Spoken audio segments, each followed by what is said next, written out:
Amashure y'uburaro kuva mu mwaka w'indwi gushika mu mwaka wa 13, umwaka w'icumi wari warakuweho kuva mu mwaka w'ibihumbi 2013, bigiye gusubira gutangura gukora kuva mu kwezi kwa Nyakanga umwaka w'ibihumbi 2026.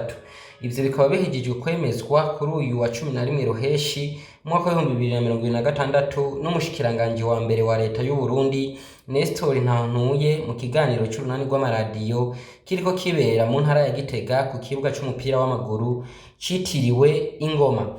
Mw'ijambo ryiwe umushikiranganje wa mbere Nestor Ntahontuye yashikirije uko ibintu vyifashe mu gihugu cose, muri make aciye mu bisata bitandukanye bigize ubuzima bw'igihugu.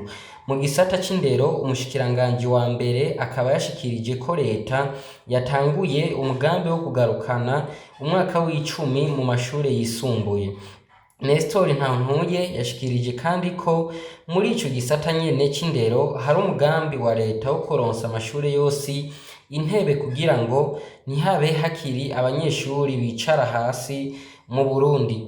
Uwo mushikiranganje wa mbere yashikirije kandi ko leta yatanguye umugambi wo kugwiza abanyeshuri biga mu mashure y'indaro, aho mu mwaka uza no mu yindi myaka izokwirikira hazoza harongerezwa abanyeshuri 5,000 mu banyeshuri biga mu mashure y'indaro.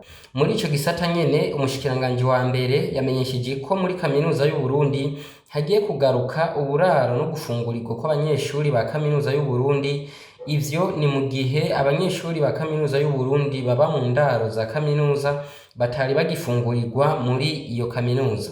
Uwo mushikiranganje yamenyesheje kandi muri rusangi Uburundi buriko buratera buja imbere, aho n'umwimbu bigaragara ko uriko uriyongera. Nestor Ntahontuye yasavye abarundi bari ku kivi gukomeza, nayo abataco bariko barakora abasaba kwikebuka kugira ngo baterere mw'ishigwa mu ngiro ry'imbonakazoza y'igihugu Uburundi bwifashe muri 2040, Uburundi buteye imbere muri 2060.